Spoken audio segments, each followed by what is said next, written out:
Bismillahirrahmanirrahim. Uhayyikum bisalamin atir.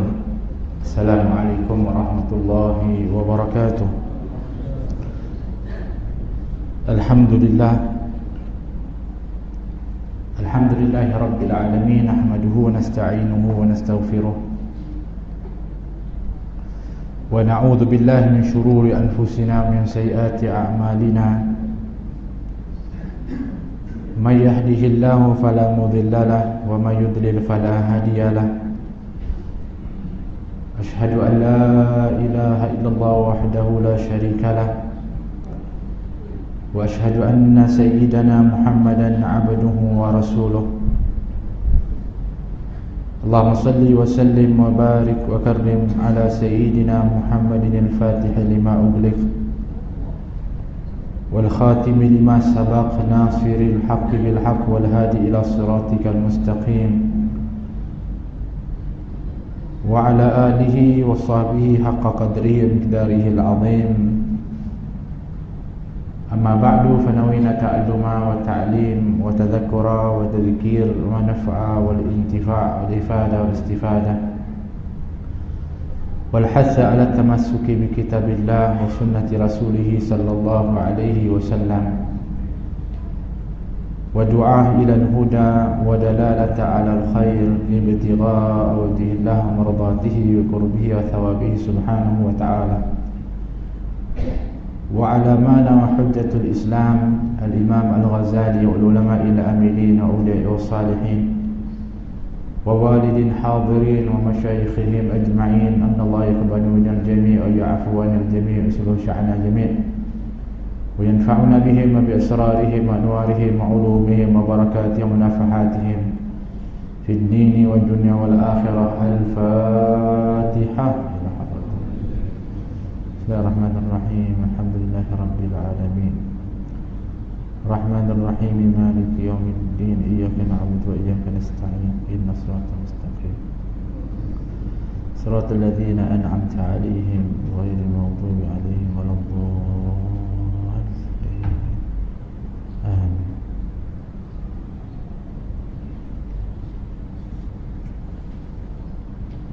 Sampai ke muka surat berapa? Dah ingat? Ke 59 ya?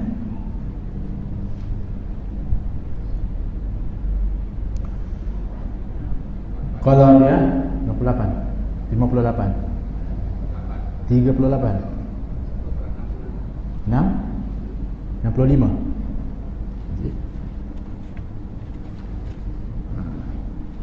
Ayo.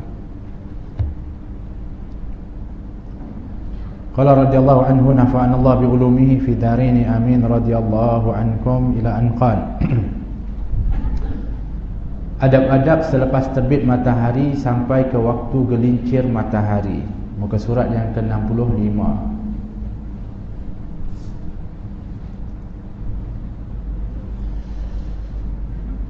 Apabila matahari telah terbit sekadar satu galah, maka sembahyanglah engkau 2 rakaat. Engkau lakukan sembahyang ini selepas habis waktu yang dimakruhkan sembahyang, iaitu masa yang antara selepas sembahyang subuh sampai naik matahari sekadar satu galah.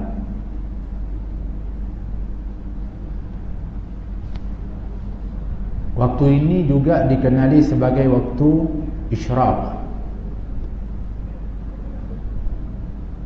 yang di dalam riwayat Tirmizi disebutkan barang siapa yang salat subuh berjamaah, kemudian dia menetap di tempatnya berzikir kepada Allah Subhanahu wa taala,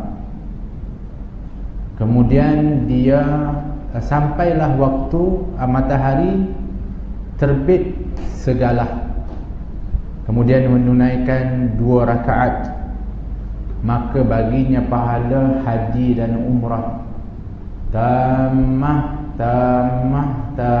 kata Nabi, sempurna. Dan ini juga adalah merupakan amalan para ulama, iaitu mereka akan salat subuh jamaah, kemudian mereka akan berzikir Dan makna zikir itu sebagaimana yang kita telah pun bahaskan, ianya adalah luas maknanya, bukan hanya tertakluk dengan tasbih, tahmid, takbir, tahdid. Termasuk zikir itu baca Al-Quran, termasuk zikir itu majlis ilmu, termasuk zikir itu menceritakan kisah para nabi khususnya, ataupun khususnya tentang Rasulullah SAW.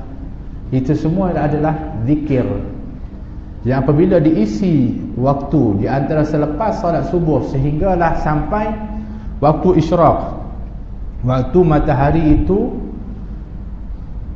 terbit sekadar satu galah. Bagaimana kalau dengan waktu kita sekarang ini yang kita nak tahu waktu dia? Sekarang ini kita ada namanya waktu syuruk. Waktu syuruk itu adalah waktu perbatasan waktu subuh. Makna orang yang mana dia belum salat subuh sampai waktu syuruk, bermakna sudah terkeluar daripada waktu subuh. Maka kalau dia nak salat subuh, maka niatnya adalah qadaan, kerana syuruk adalah batasan waktu salat subuh. Tapi waktu itu masih lagi waktu haram salat, kerana waktu syuruk adalah waktu matahari sedang terbit. Waktu bilakah yang dinamakan waktu isyraq? Maka waktu syuruk tadi ditambah 15 minit daripadanya atau 20 minit. Jadi kalau waktu syuruk sekarang 6.59, bermakna waktu isyraq 7.14 atau 7.18. Itu waktu isyraq, waktu yang mula dibenarkan untuk solat sunat. Jadi dalam riwayat tadi yang kita sebutkan, barang siapa yang dia yang solat subuh berjamaah, kemudian dia duduk di tempatnya, dia berzikir kepada Allah sampai waktu itu, kemudian dia solat 2 rakaat, maka ulama sebutkan nama solat itu solat sunat isyraq. Maka baginya pahala haji dan umrah sempurna. Subhanallah, besarnya ganjaran itu yang dijanjikan. Kenapa tawarannya besar? Sebab waktu itu orang susah nak duduk dan berzikir kepada Allah. Waktu itu kenapa? Waktu itu waktu mengantuk, nak tidur sedap. Waktu itu waktu orang sibuk nak keluar pergi kerja dah.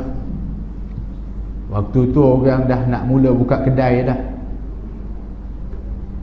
Jadi orang-orang yang sanggup untuk menahan dirinya, menetap satu tempat untuk dia berzikir kepada Allah sampai kadar waktu itu, dia tak lama pun.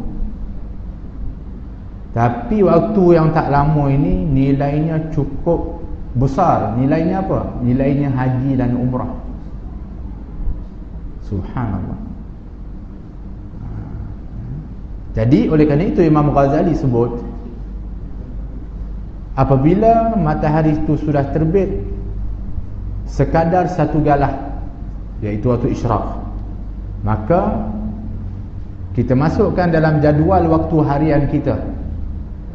Ya, sebelum ni kita dah bahaskan tentang permulaan hari kita, waktu bangun tidur, bagaimana adabnya, apa yang nak kita lakukan, kita berpakaian, bagaimana adabnya, kemudian kita nak masuk tandas, bagaimanakah adabnya, kemudian kita nak qada hajat, kita istinja, kita keluar dari tandas, kita nak berwuduk, kemudian setelah itu kita nak untuk menunaikan salat, berjalan menuju ke masjid, masuk ke dalam masjid. Ini semua yang telah kita bahaskan di dalam kitab ini, dah berlalu dah. Tak tahulah ingat ke lupa, wallahu a'lam. Amal ke tidak, wallahu a'lam. Sebab tu dalam muqaddimah kitab ini Imam Ghazali kata, kitab ini adalah merupakan kayu ukur bagi seseorang itu untuk menguji sejauh manakah seseorang itu benar-benar ikhlas dan benar niat menuntut ilmunya. Itu ukuran. Maksudnya apa? Belajar dan amal. Kerana bagi seorang penuntut ilmu itu, yang paling memberikan dugaan kepadanya adalah untuk mengamalkan ilmunya dan untuk dia sendiri beramal dengan Islam. Ilmu ada, tapi untuk beramal dengan kehidupan Islam ni. Jadi Imam Ghazali kata, dalam kitab ini saya tuliskan dan kita aturkan waktu nak dia juga sebagai kayu ukur kepada setiap kita, adakah kita benar-benar nak hidup dengan cara hidup Islam daripada bangun tidur sampai kita tidur. Jadi oleh kerana itu dibahaskan sampai waktu solat subuh tadi. Sebelum ni kita dah bahaskan, kemudian sampai doa, kemudian sampai zikir-zikir selepas sembahyang, kemudian doa. Kemudian baru disambung. Dah habis solat subuh, apa nak buat? Duduk berzikir kepada Allah. Dalam sebelumnya disebutkan ada 4 perkara yang nak diisi dalam waktu, di antara selepas solat subuh sampailah waktu isyraq tadi. Isilah dengan 4 perkara kalau boleh tengok balik. Iaitu pertama berdoa, yang keduanya berzikir dan bertasbih, membaca Al-Quran atau bertafakkur. Ini yang nak isi di antara waktu selepas solat subuh sampai waktu isyraq. Kemudian solat 2 rakaat, solat sunat isyraq, kamu akan mendapatkan pahala haji dan umrah sempurna.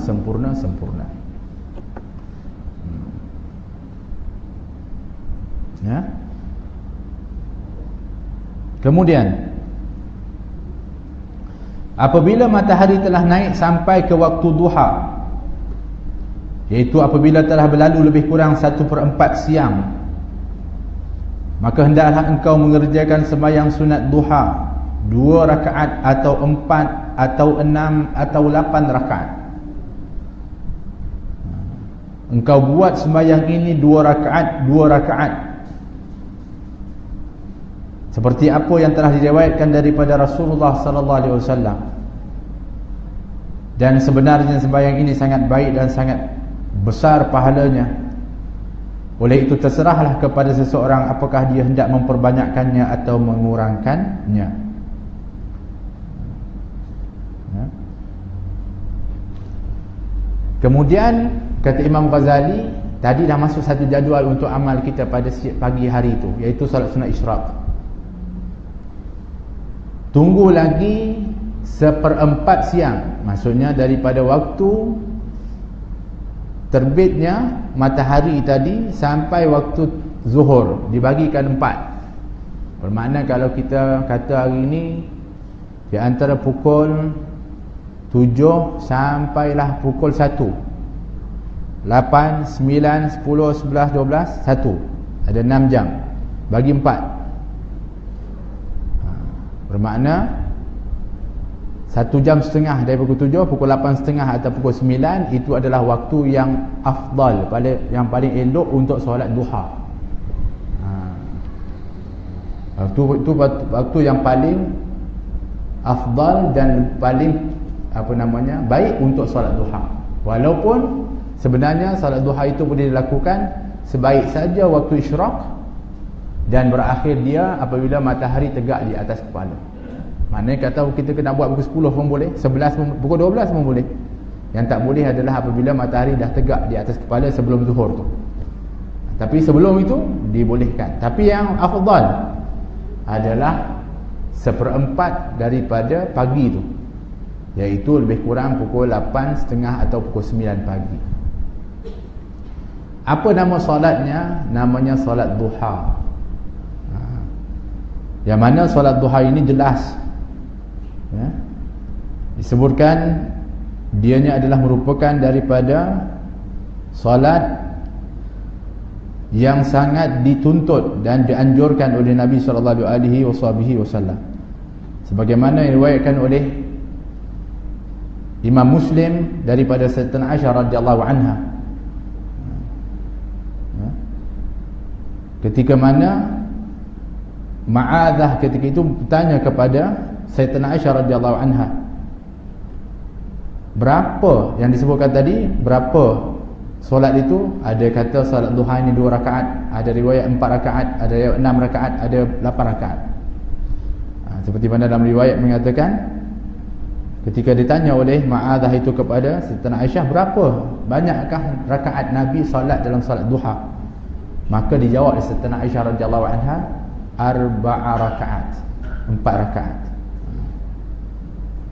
Kemudian dia kata wa yazid masya, 4 rakaat yang biasa Nabi buat, tapi kamu boleh tambah berapa pun kamu nak buat.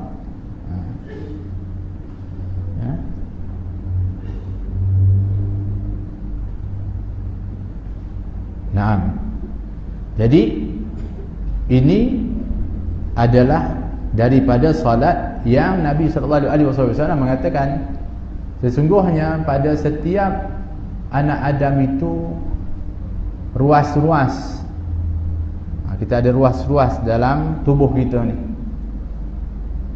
yang mana sepatutnya kita kena bersyukur kepada Allah, atau kita kena seolah-olah kita membayar daripada kegunaan yang ada dari ruas-ruas tubuh ini kepada Allah.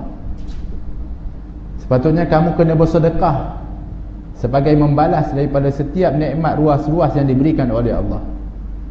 Maka Nabi mengatakan, kalau seorang itu melaksanakan solat sunat duha, maka memadailah baginya terbayar segala bentuk ruas-ruas yang dikurniakan oleh Allah Subhanahu Wa Taala. Ini fadilat solat sunat duha, dan Nabi tak tinggal solat sunat duha.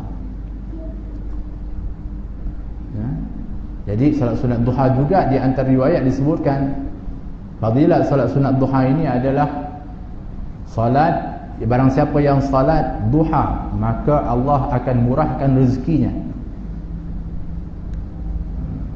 dan akan diberikan kepada rezeki yang tidak disangka-sangka. Ini fadilat solat sunat duha, seperti mana yang telah pun diriwayatkan. Maka kalau nak disebutkan banyak dari fadilat solat sunat duha yang sangat dianjurkan untuk kita laksanakan, di antara waktu isyraq sehinggalah waktu sebelum zuhur, boleh dilaksanakan 2 rakaat, boleh dilaksanakan 4 rakaat, 6 rakaat atau 8 rakaat. Kalau kita buat 8 rakaat, kita buat 2 salam. 2 salam mengikut kepada pendapat Imam Al-Ghazali, kerana melihat kepada riwayat begitulah yang dilakukan oleh Nabi SAW. Tapi kalau seorang itu nak buat 8 rakaat 1 salam, sah, boleh. 4 rakaat 1 salam, kemudian 4 rakaat, boleh. Maka sebanyak-banyak dari solat duha itu adalah 8 rakaat, walaupun ada riwayat mengatakan 12 rakaat. Tapi yang mu'tamad, yang tepat mengatakan 8 rakaat. Dan sedikit dari solat sunat duha itu 2 rakaat. Bolehlah pilih yang mana yang nak dilakukannya. Dan tidak ada di antara masa terbit matahari sampai masa tergelincirnya kecuali hanya solat sembahyang ini saja, iaitu sembahyang sunat isyraq dan sembahyang sunat duha. Jadi nak kata solat sunat apa yang diisi di antara waktu setelah isyraq itu sampai waktu zuhur, maka 2 solat inilah solat yang utama yang kita nak kena jaga betul-betul. Adapun solat-solat yang lain itu tak ada yang dianjurkan, maksudnya tak ada anjuran khusus di dalam waktu itu kecuali 2 solat ni, solat sunat isyraq dan solat sunat duha. Tapi kalau kita nak isi dengan solat sunat mutlak, solat sunat hajat, solat sunat taubat, itu adalah terpulang kepada masing-masing. Kata Imam Muhaddad di dalam kitab Risalatul Muawanah, ketika mana membahaskan tentang menjaga waktu dan mengisi waktu, maka mengingatkan kepada kita untuk melaksanakan sesuatu yang lebih utama dahulu sebelum kita melaksanakan sesuatu yang lain. Seperti dahulukan solat sunat yang telah pun disebutkan dan dianjurkan oleh Nabi lebih dahulu sebelum melaksanakan solat sunat mutlak, sebelum melaksanakan solat hajat, sebelum melaksanakan solat sunat taubat. Buat solat yang ada dan warid yang telah diajarkan oleh Nabi, seperti solat sunat isyraq dan solat sunat duha. Jangan dalam waktu duha tak solat sunat duha, tapi solat sunat taubat dulu, solat sunat hajat, tapi tak buat solat sunat duha, maka rugi dia. Walaupun dia solatnya diterima oleh Allah, tapi ada waktu yang telah pun disebutkan akan solat yang telah dikhususkan oleh Nabi SAW, dan sepatutnya kita lebih dahulukan dia, kerana tidaklah Nabi ajarkan akan sesuatu itu kecuali Nabi mengetahui akan fadilat yang cukup besar di sisi Allah Subhanahu Wa Taala. Sebab itu Nabi tak pernah tinggal juga solat sunat duha. Termasuk Nabi tak tinggal solat sunat witir. Ini adalah amalan yang sentiasa dilakukan oleh Rasulullah sallallahu alaihi wasallam.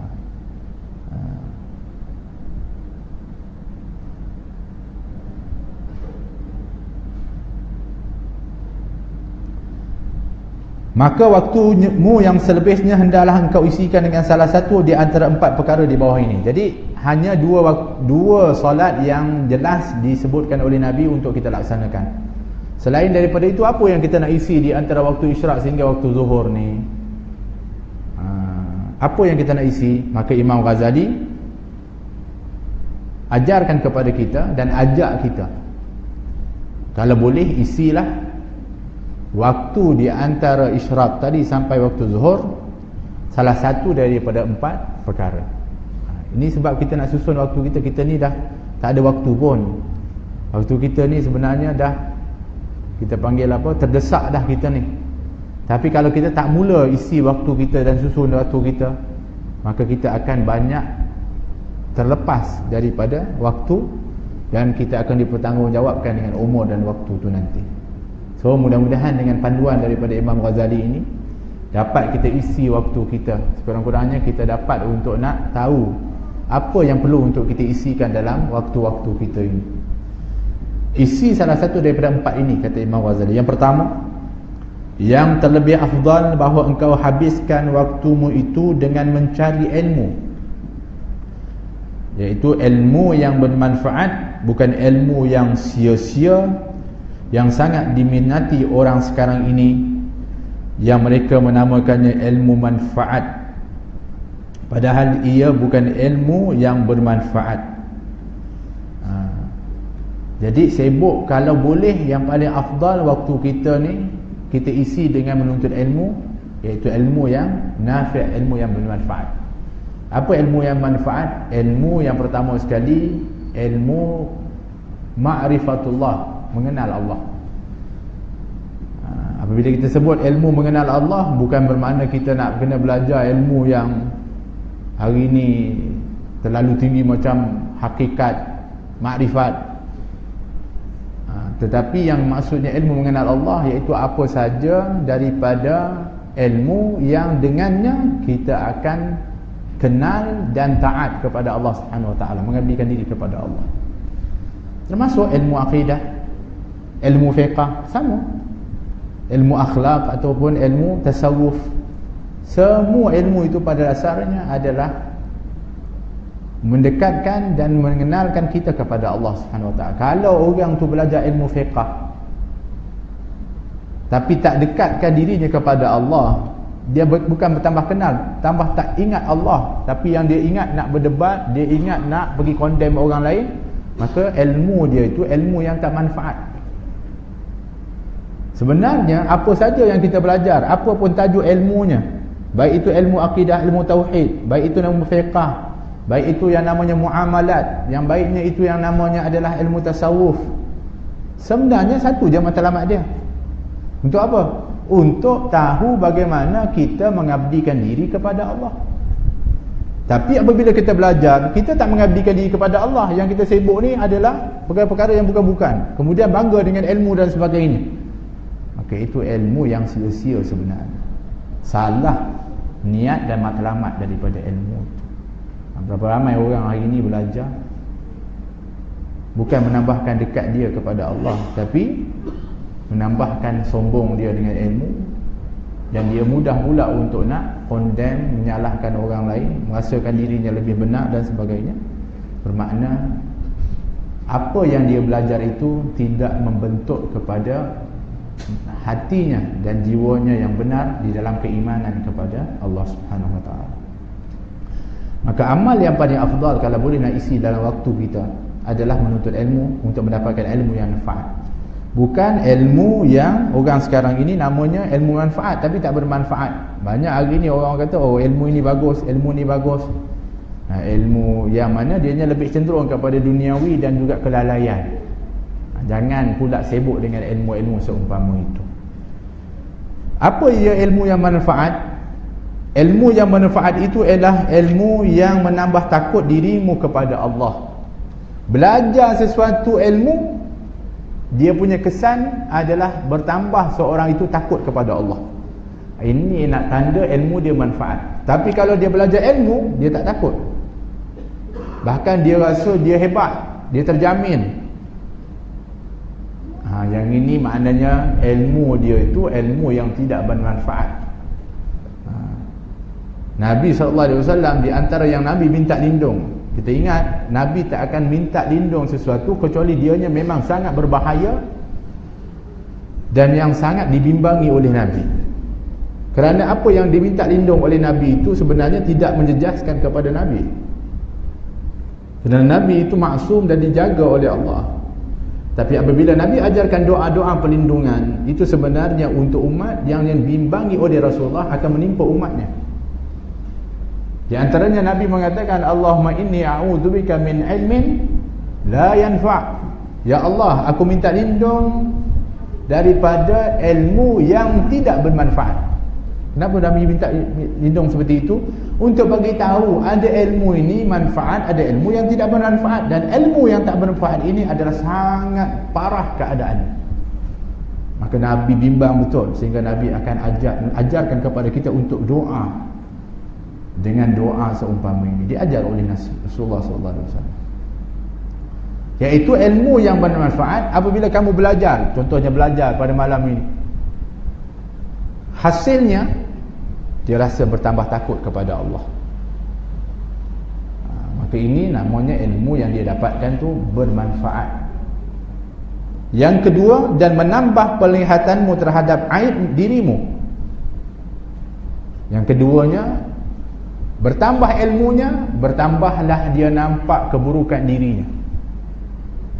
Nampak keburukan dirinya, banyak-banyak dia bertaubat dan memperbaiki hubungannya dengan Allah. Ini ilmu yang manfaat. Tapi kalau dia menuntut ilmu, dia tak nampak aib dirinya, dia nampak aib orang lain, bermakna ilmunya ilmu yang tidak bermanfaat. Berapa banyak orang yang belajar Al-Quran atau tahsinul Quran, memperbaiki bacaan Al-Quran, maka ialah dia nak perbaiki bacaan bagus, maka dia belajar kan makhraj, dia belajar tajwid. Lepas tu apa kerja dia? Dengar orang baca, ini tak kena, salah, tak kena. Kerja dia adalah untuk nak cari kesalahan orang aja. Ini ilmu yang tak manfaat. Orang yang belajar bermanfaat ilmu dia, dia nampak aib diri dia. Semakin tinggi ilmu dia, dia semakin malu.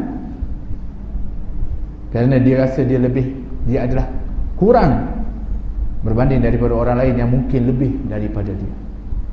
Begitu juga orang belajar fiqh, belajar ilmu solat.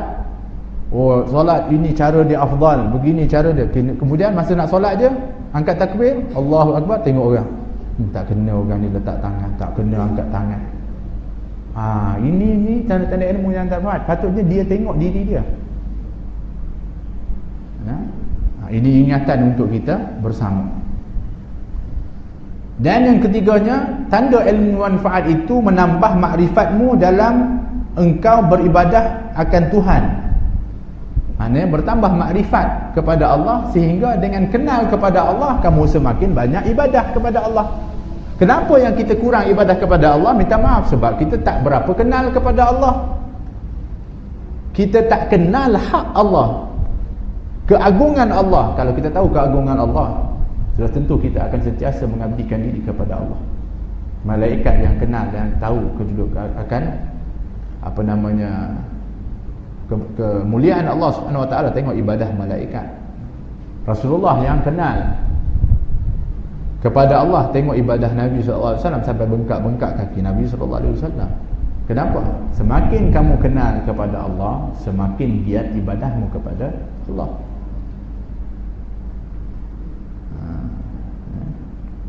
Dan yang keempat, tanda ilmu bermanfaat adalah menyedikitkan kegemaranmu terhadap negeri dunia dan menambah kegemaranmu terhadap negeri akhirat.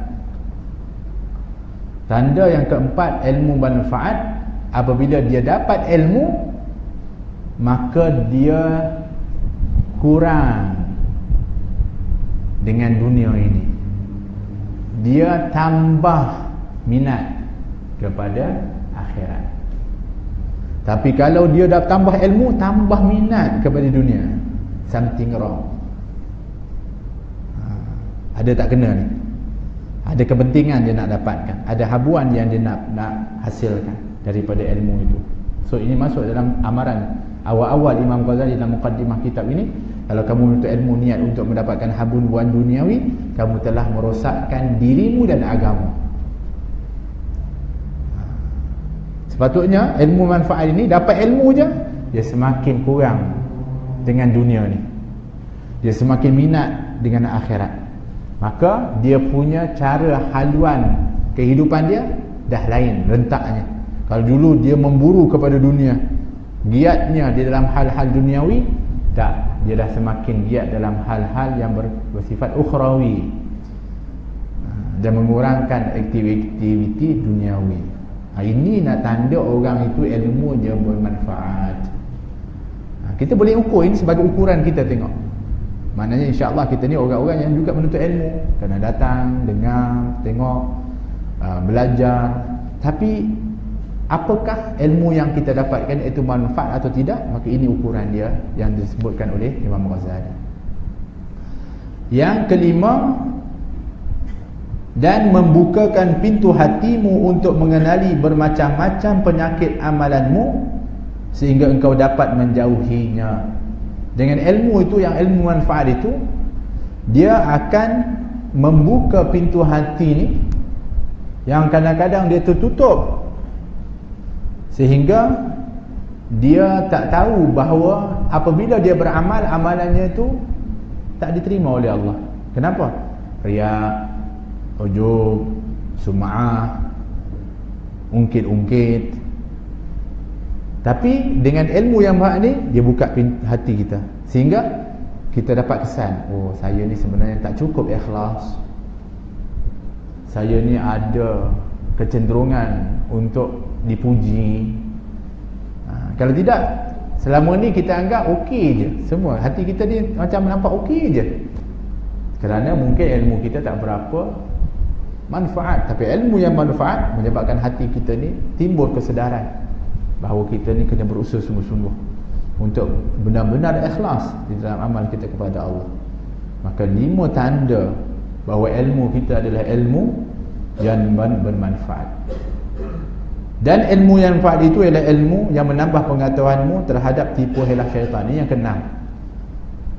Dan penipuannya, sehingga engkau arif dengan kehalusan penipuan syaitan ketika ia menggoda ulama su' dan menjaya menjadikan mereka sebagai sasaran kemurkaan Allah dan kemarahannya, kerana mereka telah membeli dunia dengan agama dan menjadikan ilmu sebagai alat yang digunakan untuk mengambil harta sultan, memakan harta wakaf, harta anak yatim, harta orang miskin, dan harta orang Islam. Ilmu yang bermanfaat ini adalah ilmu yang mana kamu tahu tentang tipu daya syaitan. Sebab kalau tidak, jadilah kamu ada ilmu tapi menjadi ilmuwan yang disebut ulama usu'. Yang Nabi kata, aku lebih takut, ada yang aku takut daripada Dajjal. Dajjal kecil itu lebih aku takut daripada Dajjal yang nantinya akan keluar pada akhir zaman.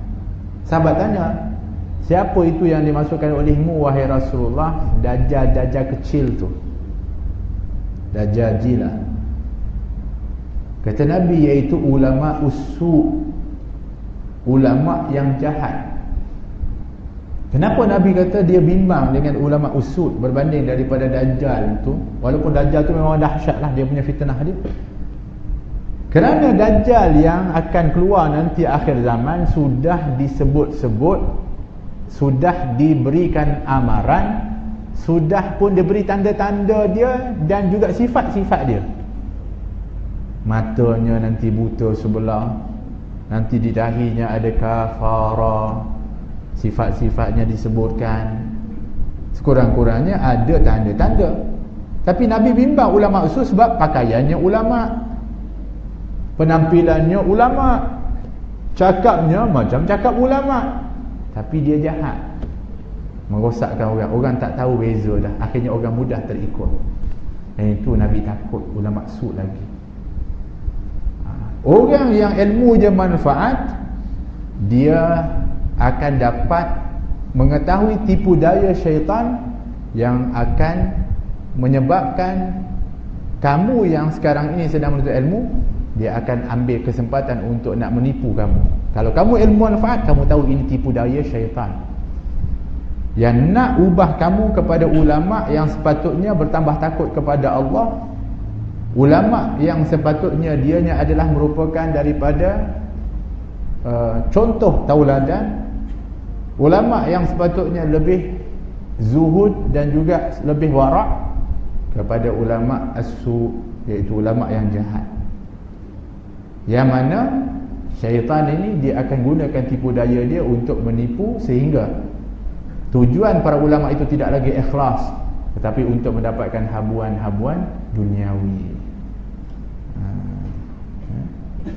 Sehingga sanggup, kata Imam Ghazali, nanti dia memakan harta sultan, memakan harta wakaf, makan harta anak yatim, harta orang miskin, dan juga harta orang Islam.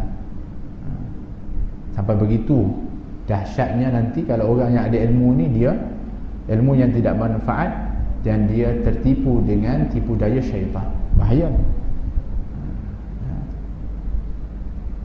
Di sepanjang hari mereka hanya menghabiskan masa untuk mencari pangkat dan kedudukan di hati manusia. Ulama su ni di antara yang juga tanda ulama su ni, ulama jahat ni, dia punya kerja hari-hari macam mana dia nak orang suka dia.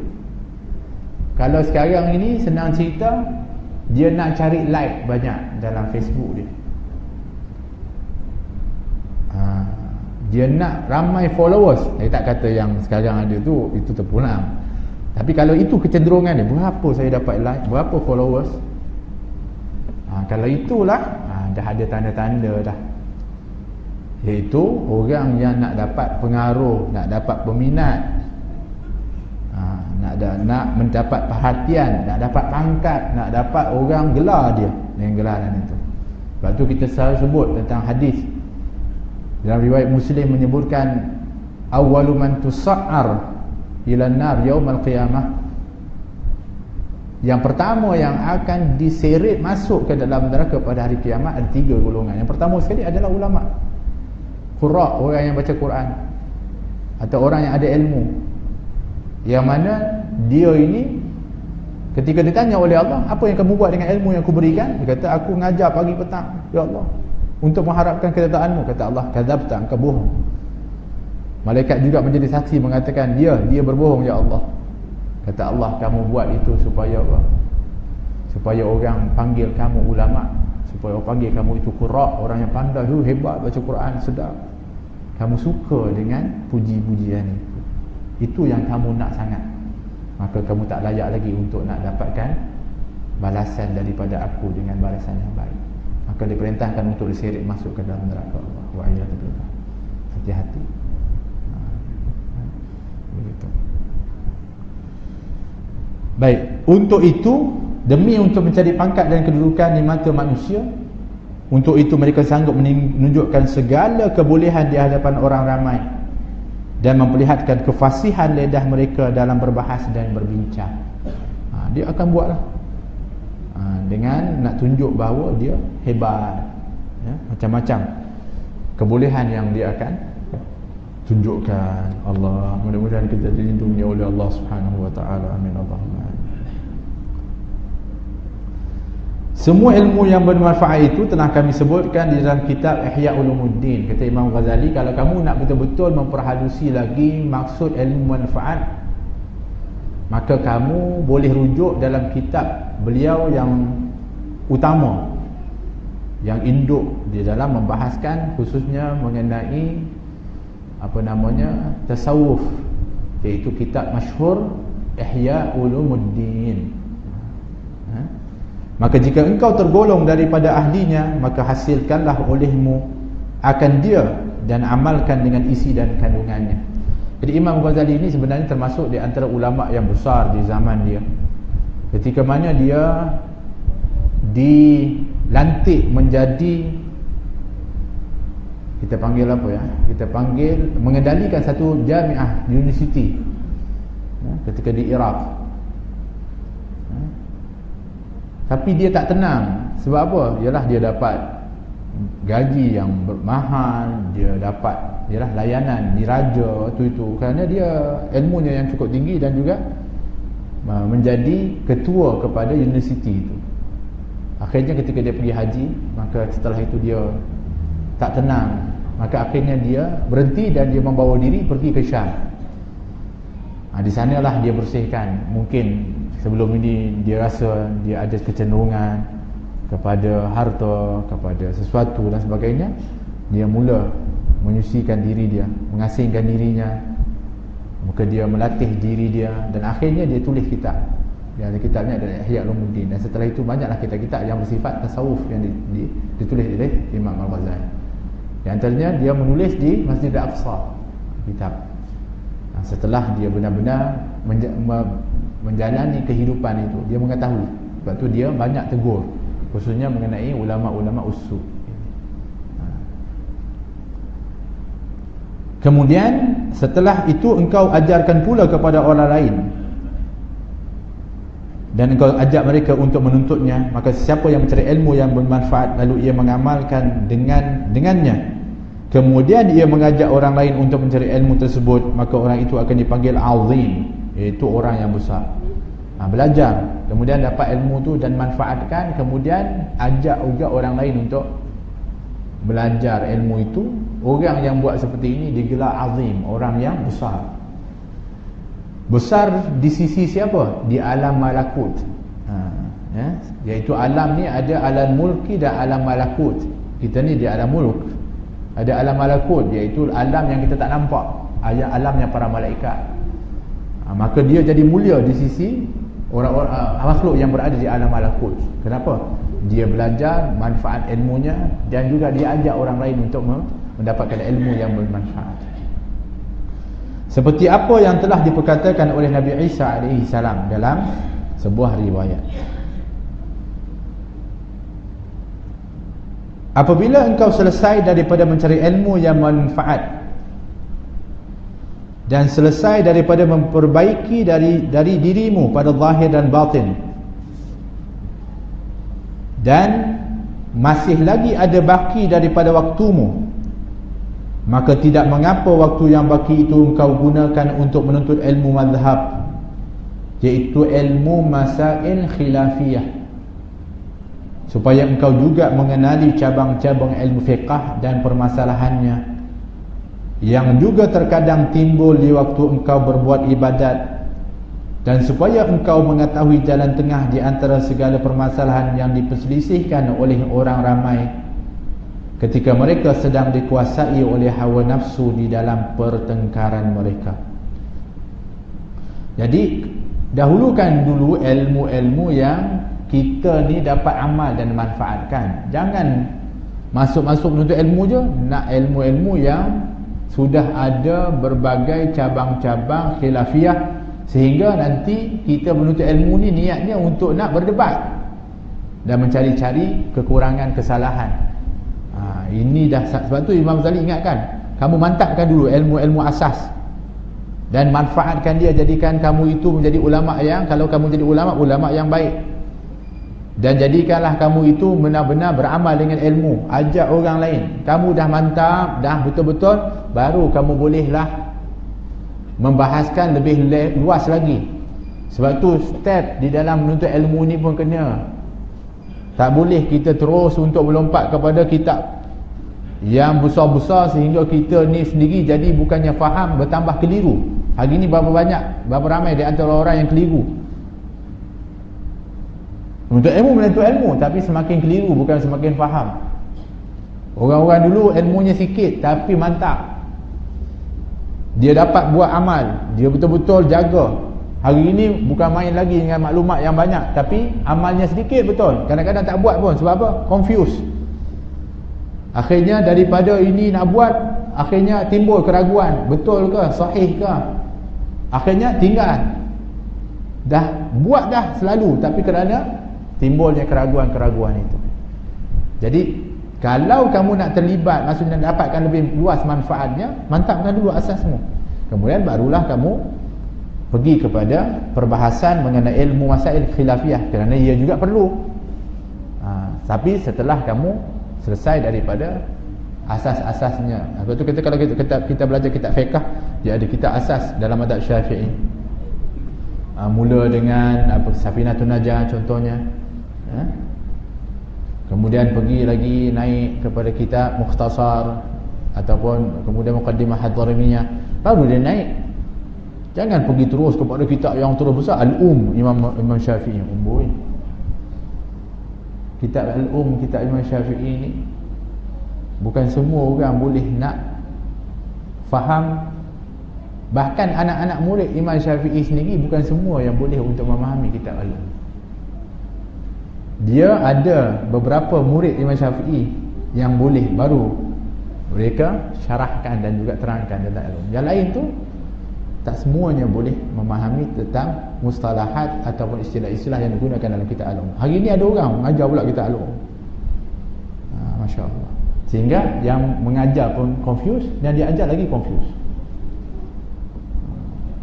Kan senang kalau kita mengajar kitab-kitab asas, berapakah rukun salat, berapakah rukun wudu, berapa yang membatalkan wudu. Hari ni minta maaf, kalau kita tanya berapa yang membatalkan wudu, dia belajar kitab bukan main besar lagi, berapa membatalkan wudu, entah, tak tahu. Kemudian kalau tanya dia begini-begini, berapa? Tak tahu, ada khilaf. Ada khilaf terus. Sebab apa? Sebab dia tak tahu. Tapi kalau orang yang mengajar, belajar kitab-kitab yang asas, dia tahu rukun wudu ada 6, membatalkan wudu ada 4, semua dia tahu. Lepas tu kadang-kadang itu lebih lagi mudah.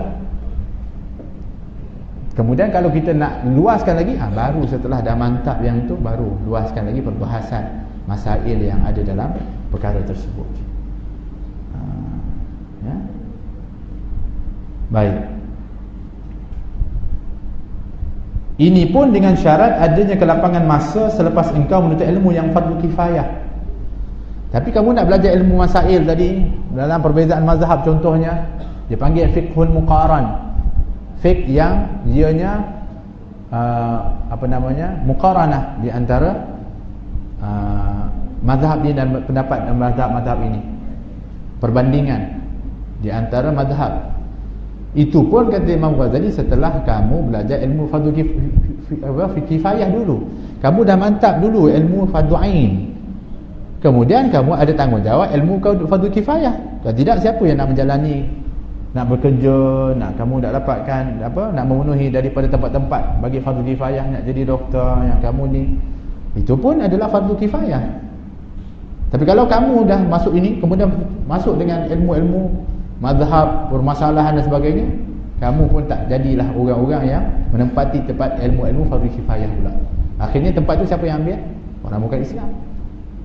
Akhirnya orang Islam jadi apa? Jadi bergaduh sama dia. Yang orang ni jadi membina kepada ekonomi, membina kepada kehidupan itu, dan kita terpaksa pula bergantung kepada mereka. Ini so kita kena tahu letakkan satu itu pada tempat dia.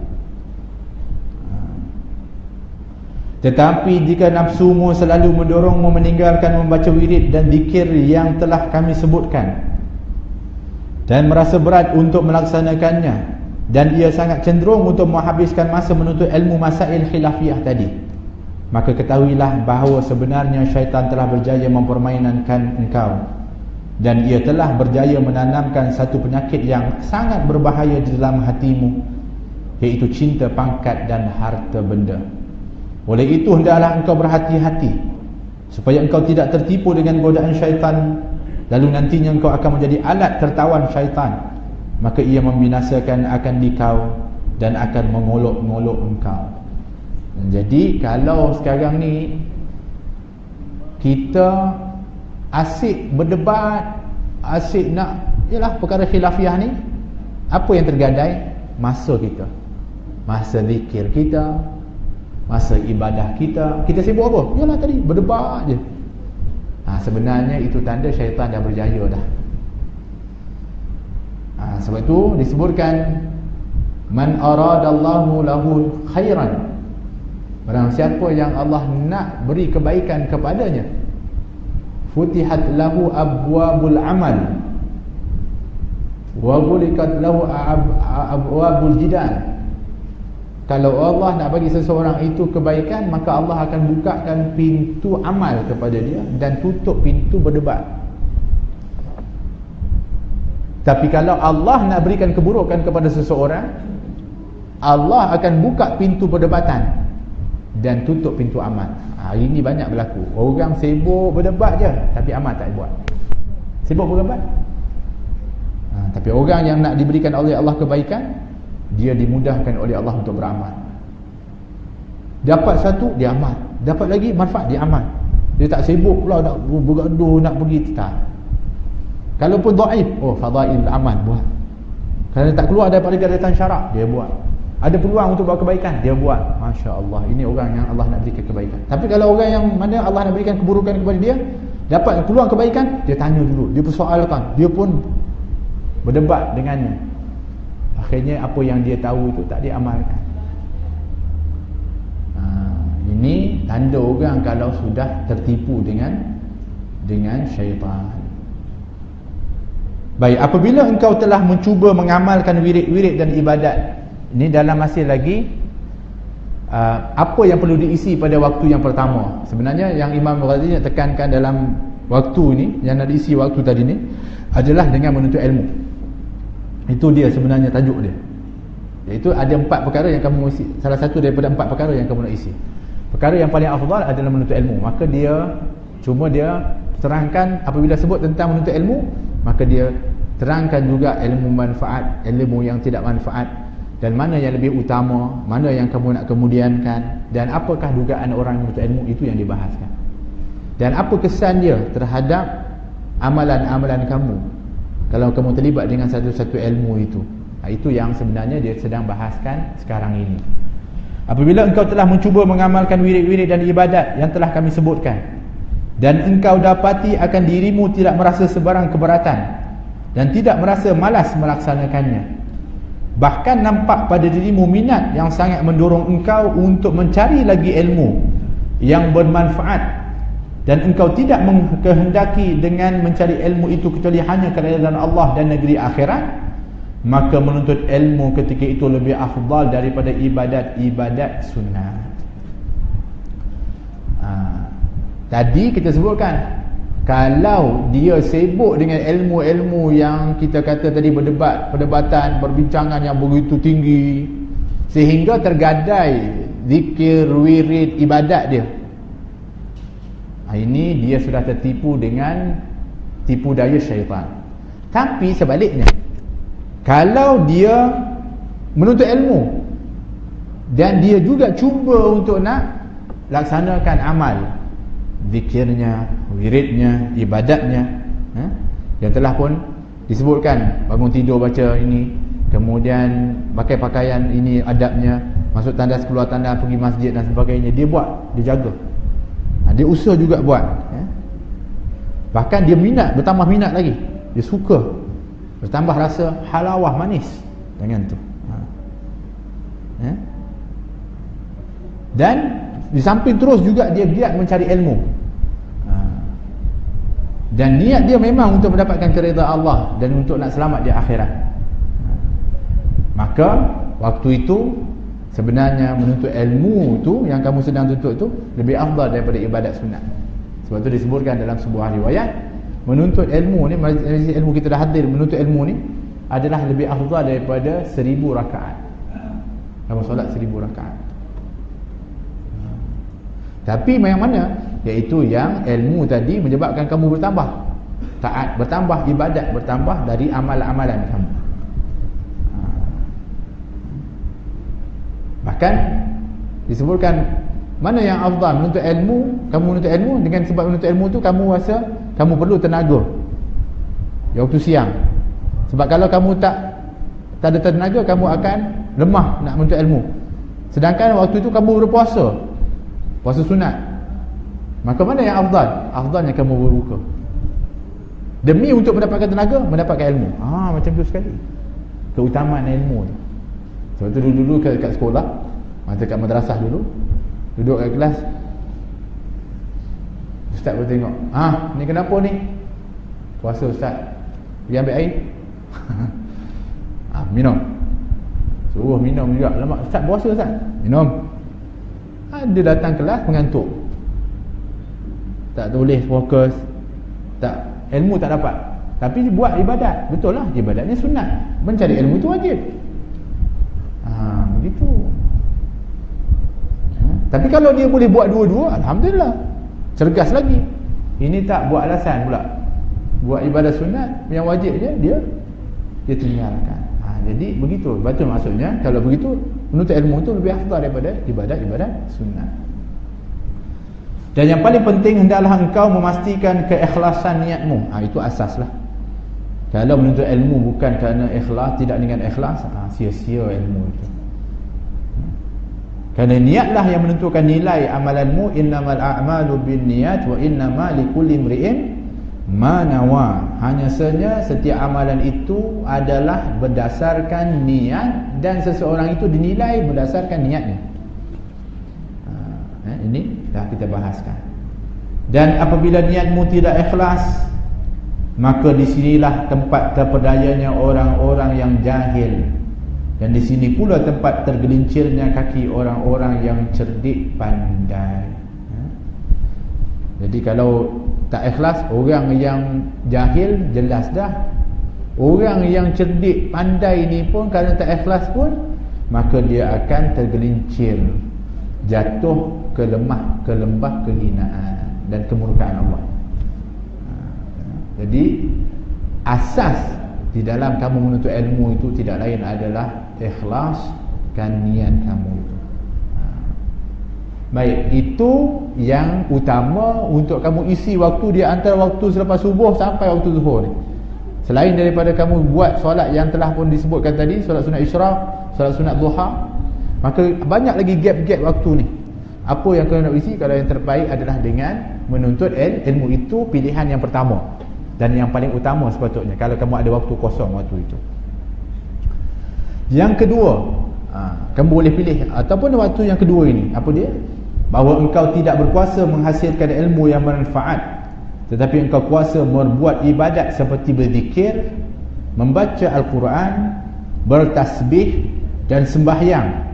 Maka ini adalah darjat orang yang abid dan cara hidup orang yang saleh.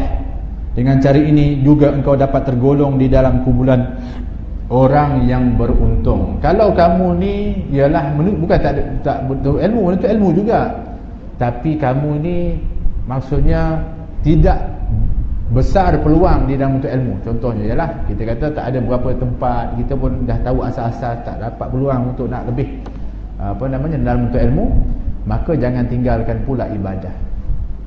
Isi pula waktu tu dengan ibadah kalau kamu tak dapat isi dengan menuntut ilmu.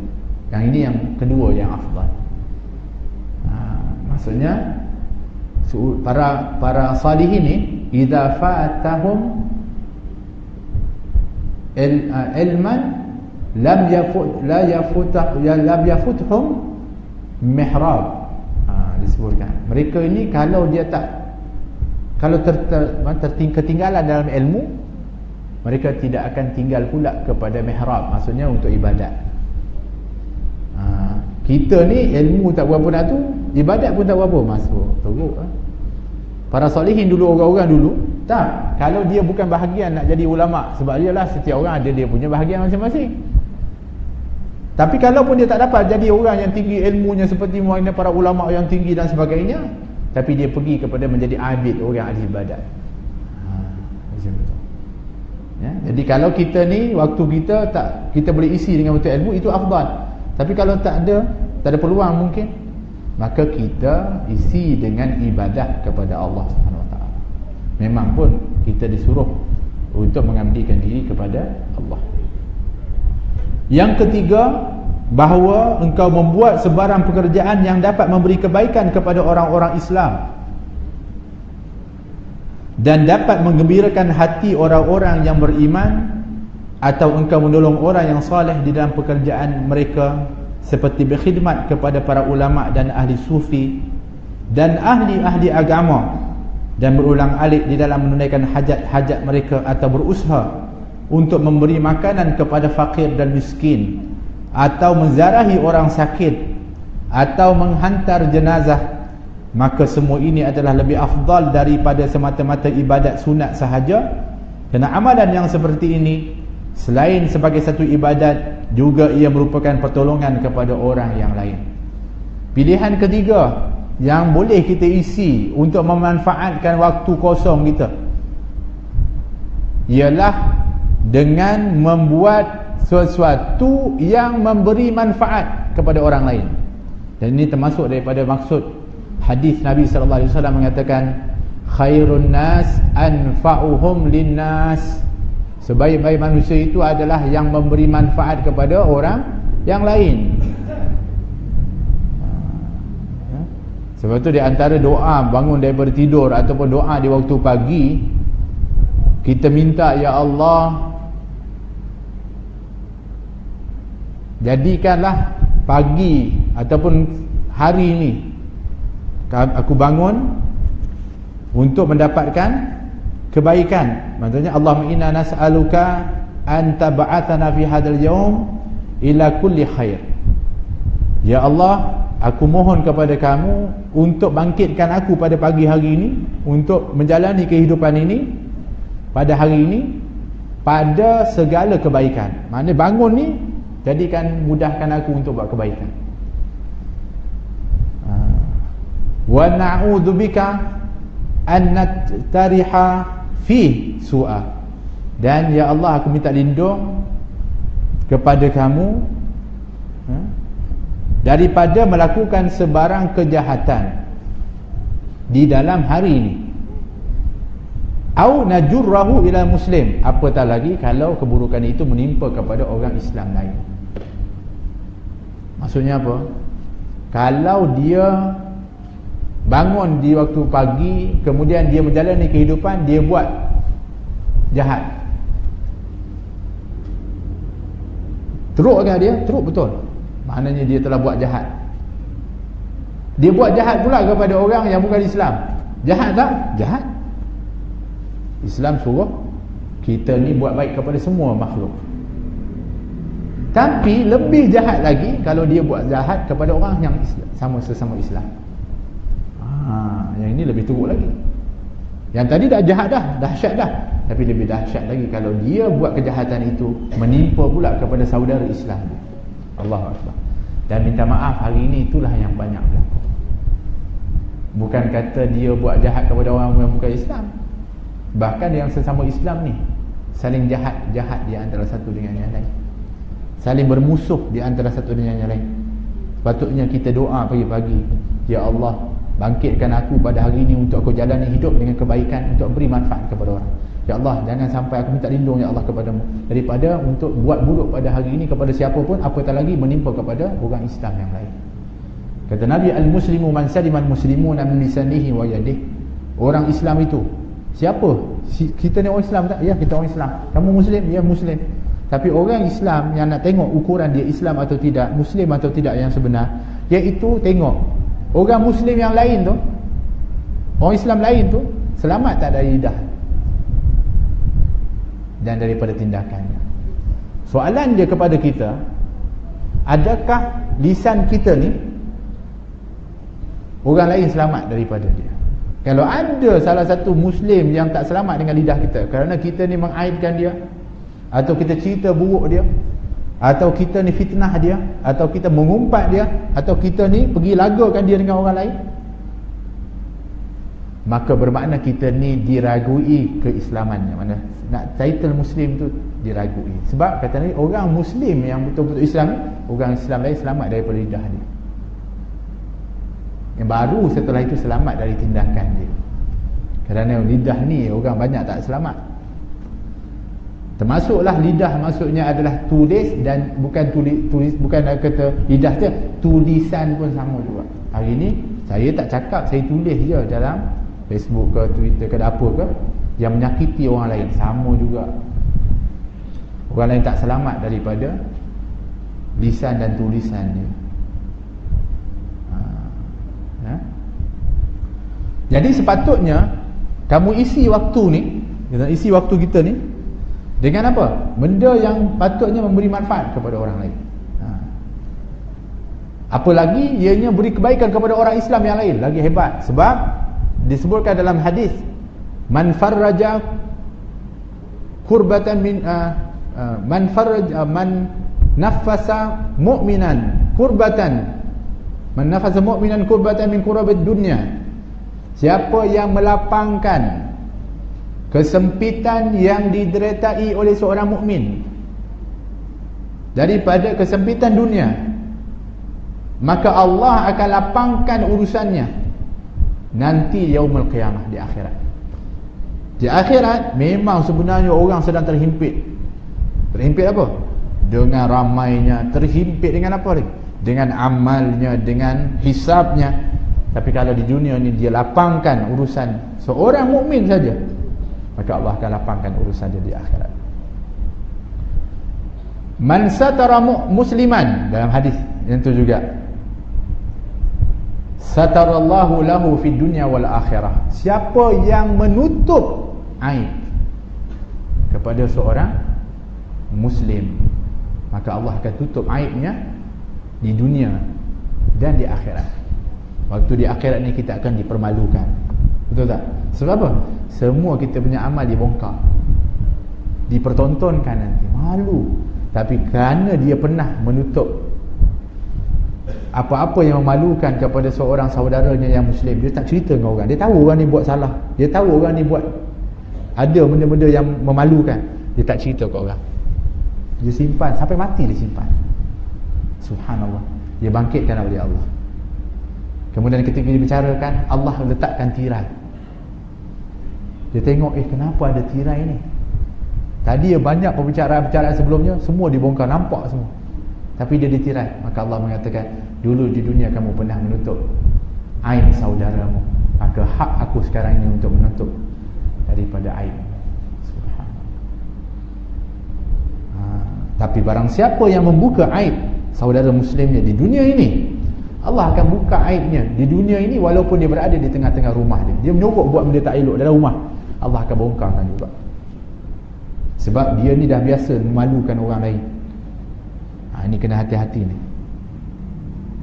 Bermakna balasan yang disebutkan tadi, apabila kita tolong orang beriman, kita tolong orang Islam ni, dia punya balasan dia besar betul.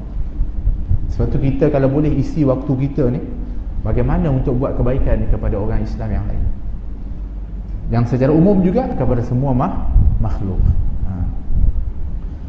Dan hari-hari kita ni isi waktu kita untuk menggembirakan orang-orang beriman. Seperti tadi kita sebutkan, dia seronok dengan kita, orang beriman sayang dengan kita.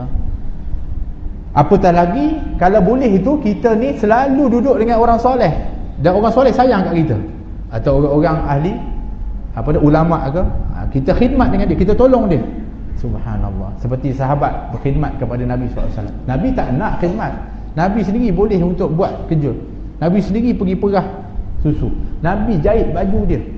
Tapi kerana sahabat tahu fadilat untuk berkhidmat kepada Rasulullah SAW, maka mereka sentiasa bersedia berkhidmat.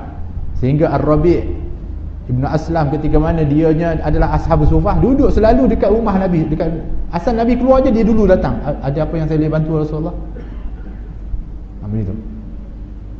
Asal Nabi nak balik rumah pun dia akan pergi, ada apa-apa yang boleh saya sediakan Rasulullah? Nak khidmat. Sehingga dia tahu rutin Nabi. Nabi kalau waktu malam akan bangun untuk tahajud, dia akan keluar untuk pergi ke tempat untuk mengambil wuduk. Dia selalu tiap-tiap malam dia dah air wuduk untuk Nabi SAW. Jadi Nabi dah nak bangun, dia nak mencari air, dah ada depan rumah Nabi SAW. Siapa yang sediakan? Ar-Rabi'. Sehingga akhirnya Nabi pun, Nabi pun taklah menghalang kerana tahu mereka nak mendapatkan kelebihan dan fadilat.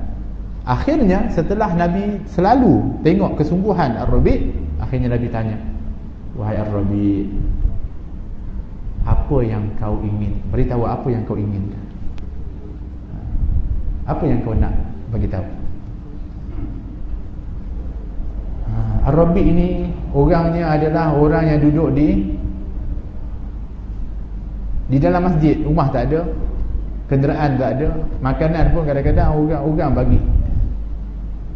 Kalau logiknya, kalau Nabi kata apa yang kamu nak, boleh je nak minta rumah, mesti Nabi bagi juga. Nabi boleh usahakan kenderaan, nak makanan. Tapi ketika mana dia tanya tu, dia tak mau untuk tersalah permintaan, kerana ini tawaran, bukan senang.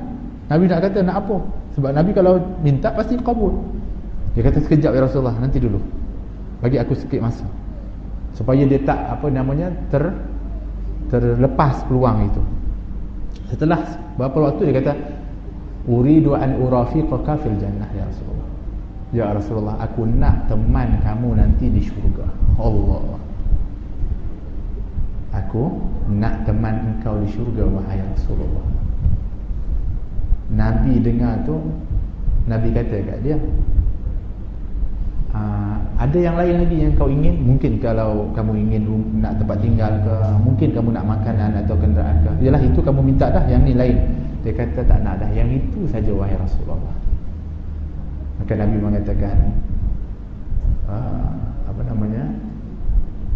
bantulah aku untuk kamu mendapatkan apa yang kau inginkan itu, bikathratis sujud, dengan banyak sujud, dengan memperbanyakkan solat, kata Nabi, supaya aku boleh untuk mohon kepada Allah permintaanmu itu, kerana kamu ada usaha dengan solatmu.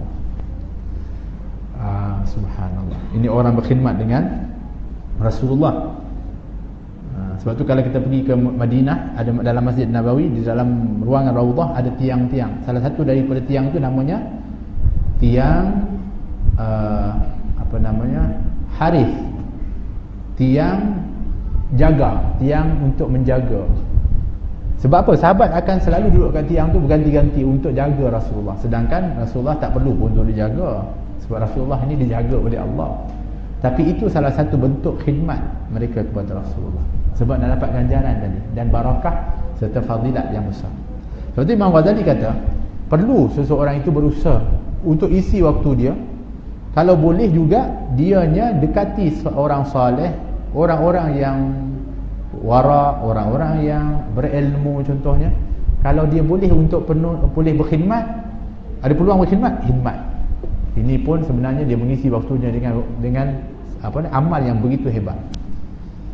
Dulu-dulu orang begitu, kan? Dia akan khidmat dengan tok guru, walaupun dia duduk kat rumah ni, dia bagi-bagi, dia pergi hantar ini, dia pergi tolong apa yang perlu. Walaupun dia ada juga dia punya kerja dia atau tu, tapi dia ada bagi waktu untuk nak khidmat, nak bantu, nak buat untuk orang-orang soleh.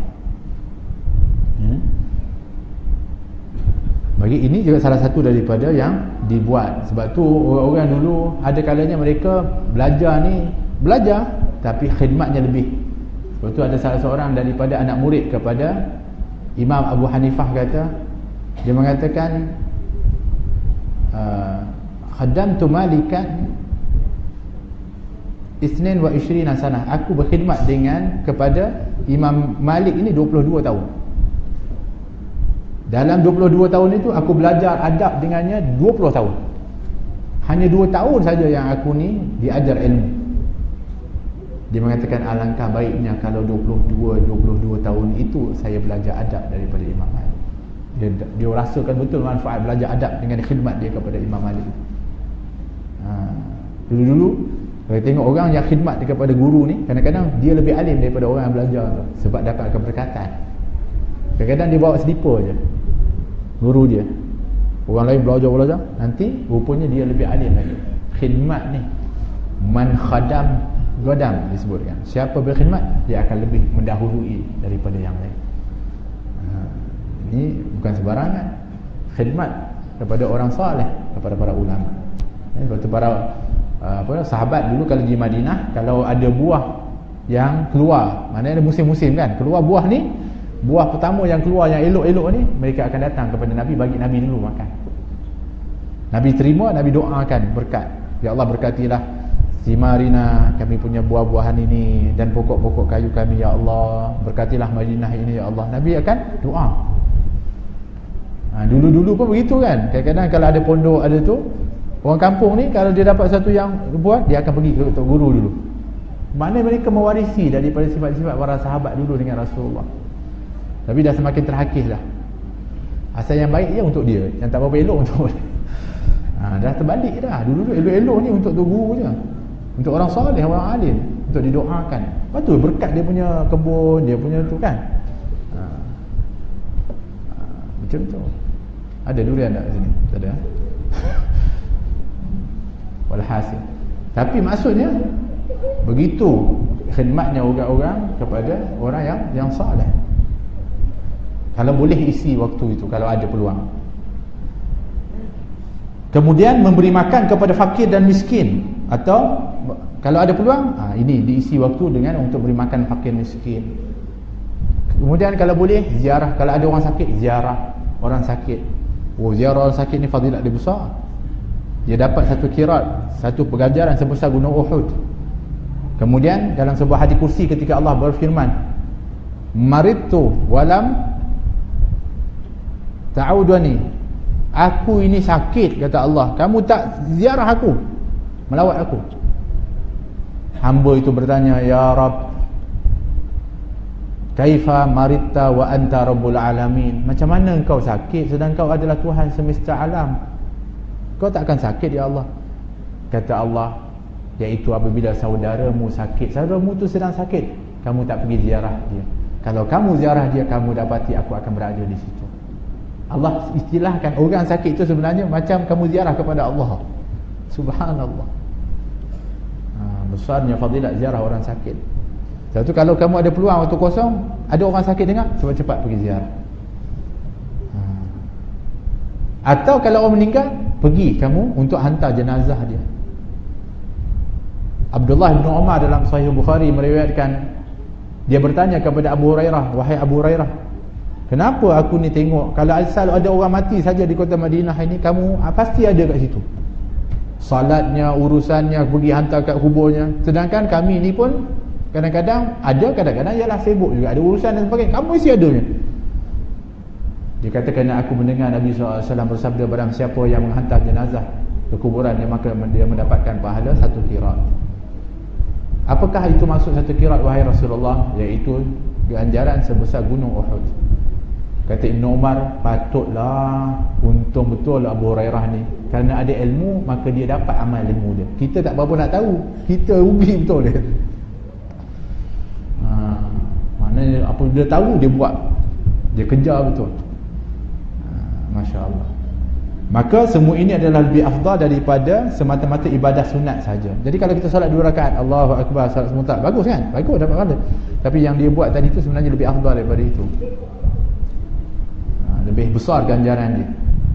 Jadi jangan ingat duduk kat masjid, duduk ibadat saja. Orang lain sakit tak peduli, orang meninggal tak peduli. Oh, saya penting ibadah je, duduk rumah ibadah je. Dia dah salah dah.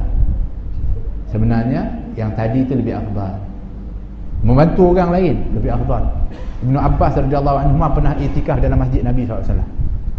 Iyalah, iktikaf sampai satu ketika waktu selepas satu subuh, maka dia pun iktikaf, teruskan iktikaf dia. Dan waktu itu seperti mana tadi kita sebutkan, waktunya afdal. Waktu untuk zikir sampai waktu isyraq untuk dapatkan pahala haji dan umrah, betul? Ya. Tiba-tiba datang seorang dekat dia, bisik dia. Akhirnya dia bangun dari tempat tu, meninggalkan daripada iktikaf dan zikir dia, keluar daripada masjid Nabi. Maka ada sahabat-sahabat lain dan juga daripada anak-anak murid dia, para tabi'in dan sebagainya, tengok dia, Ibn Abbas ni kenapa dia pergi tinggalkan waktu yang hebat ni dan juga tempat yang dia iktikaf ni? Serta dia tu kemudian dia balik, dia dihampiri dan ditanya, ke mana pergi tadi, kenapa kamu tak kekal tempat ni, dan waktu itu kan waktu yang hebat. Dia kata, tadi ada orang yang memerlukan bantuan, ada orang yang memerlukan hajat. Dia kata, patutnya kamu habiskan dululah kan, sebab ni waktu yang hebat, biar nantilah. Dia kata, aku membantu orang yang susah tadi atau yang memerlukan keperluan tadi, lebih aku sukai daripada 1000 kali aku iktikaf di dalam masjid ini. Itu menunjukkan fadilatnya besar tadi.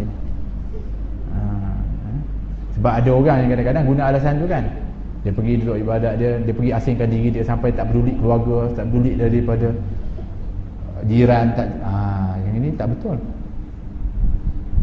Jadi ini kena betulkan. Yang itu. Baik, itu yang ketiga. Yang terakhir, dia pilih salah satu daripada empat ni. Yang keempat, jikalau engkau tidak dapat membuat salah satu daripada tiga perkara yang tersebut tadi, maka berusahalah untuk menunaikan hajatmu sendiri dan mencari nafkah bagi dirimu dan keluargamu, sedangkan orang ramai selamat daripada sebarang gangguanmu, dan mereka juga selamat dari bahaya lidah dan tanganmu. Dan agamamu pula selamat, iaitu apabila engkau tidak terlibat dengan sebarang kemaksiatan, maka dengan itu engkau akan mendapat mencapai darjat ashabul yamin, sekiranya engkau tidak dapat mencapai darjat as-sabiqin.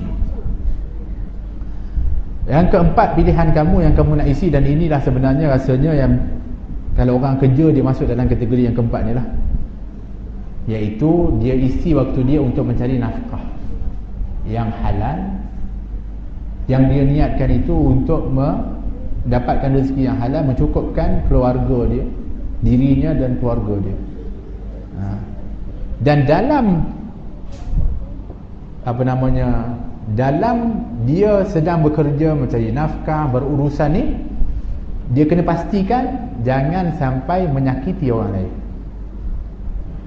jangan sampai menyusahkan, mengganggu orang lain, baik dengan lidah dan dengan tindakan dia. Maka sekurang-kurangnya dia pun sudah melakukan perkara yang baik. Satu ketika Nabi kumpul dengan para sahabat, tiba-tiba masuk seorang lelaki, badannya tu sador. Sador kan orang sekarang. Badannya tu gagah, kuat, nampak kekar badan dia. Maka sahabat-sahabat ketika tengok lelaki tu, dia mengatakan, alangkah baiknya kalau badan yang kuat dan sihat itu digunakan berjihad fi sabilillah. Nabi dengar, Nabi kata, barang siapa yang keluar di waktu pagi untuk mencari rezeki yang halal, berusaha mencari rezeki yang halal, untuk memberikan kecukupan kepada keluarga dia, isteri dan anak-anaknya, fahuwa fi sabilillah. Maknanya nak supaya fahamkan sahabat, berjuang fisabilillah itu bukan hanya mengangkat pedang pergi perang dengan orang kafir, bukan.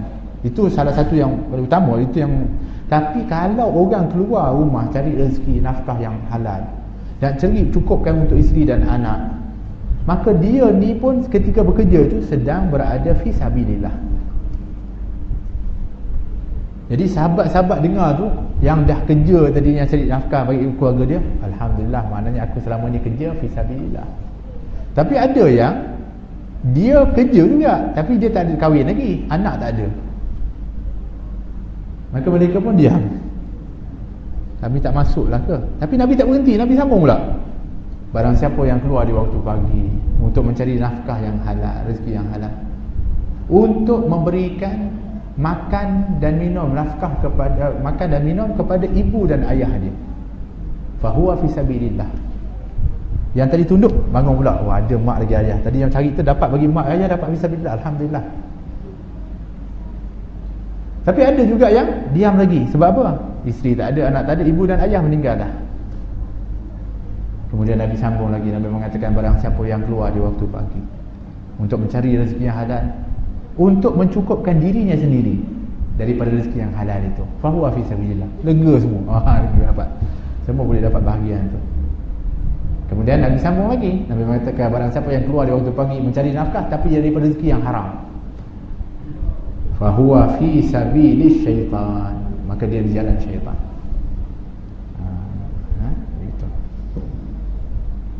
Jadi maknanya kalau kita masuk dalam kategori yang keempat ni, kerjalah. Pastikan rezeki kita dari sumber yang halal. Kita cukup bawa balik ataupun kita beri makan kepada diri kita, anak-anak kita, ibu bapa kita, keluarga kita. Ada lebih kita sedekahkan. Maka kita ini adalah orang yang berada fi sabilillah, dan kita ini sekurang-kurangnya masuk dalam golongan ashabul yamin. Aghlabu ahlul jannah ashabul yamin, kata Nabi. Kebanyakan ahli syurga ini adalah ashabul yamin. Sebab kalau nak jadi orang as-sabiqun was-sabiquna sabiqun ulaikal mukarrabun, itu tak ramai, itu tinggi betul. Sekurang-kurangnya jadi ashabul yamin, jangan jadi ashabul shimal. Yang ni takut, ini masuk ahli neraka ni. Sekurang-kurangnya kamu kalau tadi kerja, orang lain tak mudarat dengan sebab kamu jaga lidah tak sakiti orang lain, kamu cari kerja, cari rezeki yang halal, cukupkan diri dan keluarga dan sebagainya, sekurang-kurangnya kamu dah masuk dalam lingkungan ashabul yamin. Masya Allah. Tapi kalau kamu tadi menuntut ilmu jadi ulama, ataupun kamu jadi ilmu yang manfaat, kemudian kamu amal, kemudian kamu yang ini kamu akan boleh pergi lagi lebih tinggi level kamu kepada as-sabiqun as-sabiqun. Baik. Maka 4 perkara inilah segala darjat di dalam agamamu. Selain daripada 4 darjat ini hanyalah tempat permainan syaitan, iaitu bahawa engkau mengerjakan sesuatu yang dapat meruntuhkan agamamu, wa'iyadu billah. Selain daripada 4 ni, dia dah macam-macam dia pergi tempat yang bukan-bukan. Atau menyakiti hamba daripada hamba-hamba Allah, maka ini adalah perbuatan golongan yang binasa, dan hendaklah engkau menghindarkan diri daripada mereka.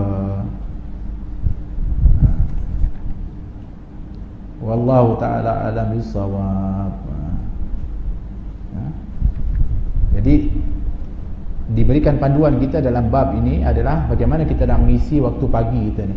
Dah selesai dah solat subuh jamaah, kemudian kita isi dengan zikir, lepas tu matahari dah terbit dah setinggi segala, kita solat isyraq, kemudian masuk waktu duha, kita solat duha. Tapi di antara waktu itu apa yang kita isi, pilihlah di antara 4 perkara yang disebutkan tadi. InsyaAllah kita ni adalah orang-orang yang selamat daripada orang yang disebutkan orang yang rugi. Siapa? Wal asri innal insana lafi khusr, iaitu orang yang rugi tadi yang disebutkan, iaitu orang-orang yang dia tak isi waktu dengan betul. Baik, jadi pilih salah satu dari 4. InsyaAllah kita nak kena besok pagi dah mula ni. Jangan nanti bulan depan, nanti besok ni lah. Besok pagi kita dah niat dah malam ni, apa yang kita nak atur untuk besoknya, apa yang kita nak buat, bagaimana untuk kita isi waktu kita tu. Dia dah bagi panduan ni. InsyaAllah kita boleh sama-sama mula lah, insyaAllah. Jadi kalau kita mula dengan apa yang kita belajar ni, dengan ilmu ni, insyaAllah Allah bantu kita, Allah mudahkan jalan kita. Tapi kalau kita tangguh dan kita tak buat, maka kita akan diberatkan dan bertambah berat untuk kita nak buat. Jadi insyaAllah kalau kita niat betul-betul dan kita berusaha, walaupun di sana sini adalah mungkin kita kata kekurangan-kekurangan, mungkinlah kita pun ialah manusia yang kadang-kadang ada kesalahan, kadang-kadang sedikit terlalai dan sebagainya. Tapi kesungguhan itu yang dilihat oleh Allah Subhanahu wa taala, alladzina jahadu fina walladzina jahadu fina lanahdiyannahum subulana. Barang siapa yang bersungguh-sungguh demi untuk kami, untuk Allah, kita sungguh-sungguh, kita kata saya nak buat ni sebab saya sungguh-sungguh untuk Allah ni, maka kami, Allah akan berikan panduan, pedoman kepada dia untuk dia dapat banyak jalan-jalan. Allah bantu insya-Allah. Tapi biar kita betul-betul niatnya, biar kita ni betul-betul sungguh-sungguh demi untuk Allah Subhanahu wa taala, untuk mendapatkan ridha Allah Subhanahu wa taala.